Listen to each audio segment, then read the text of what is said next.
پہاڑی زبان میں اپڈیٹ سنیے۔ عالمی ادارے فائنینشل ایکشن ٹاسک فورس کو طاقتور ملکاں کمزور اور نکے ملکاں کو دبانا واسطے ایک سیاسی آلے دے طور تے استعمال کر رہے ہیں۔ پاکستان کو اس دی گرے لسٹ وچ مسلسل رکھنا بھی اسی سلسلے دی ایک کڑی ہے۔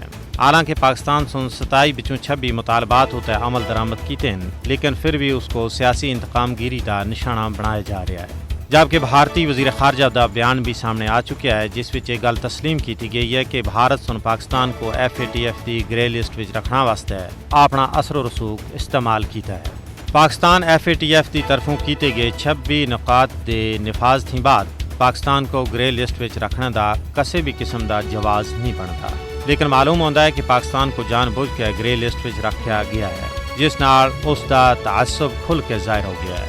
دوسرے پاسے بھارت منی لانڈرنگ اور دہشت گردی دی سرپرستی جیسے معاملات واسطے اس گل دا مستحق ہے کہ فائنینشل ایکشن ٹاسک فورس اس کو بلیک لسٹ کرا ہے۔ اس دے 44 بھارتی بینکاں کو 1 ارب تھی زیادہ مالیت دے مشکوک لین دین ہوتا ہے کڑی نگرانی وچ رکھا گیا ہے، لیکن FATF اتنے زیادہ ثبوت ہونے دے باوجود بھارت دے خلاف کارروائی کرنے تھیں گریزاں ہیں۔ افسوس کی گل یہ ہے کہ FATF سن منی لانڈرنگ اور دہشت گردی دی مالی معاونت کو نظر انداز کردے ہوئے بھارت دی جانبداری کیتی ہے اور اس کو کھلی چھٹی دے رکھی ہے، جیڑی اس دے دوہرے معیار دی عکاسی کر دی ہے۔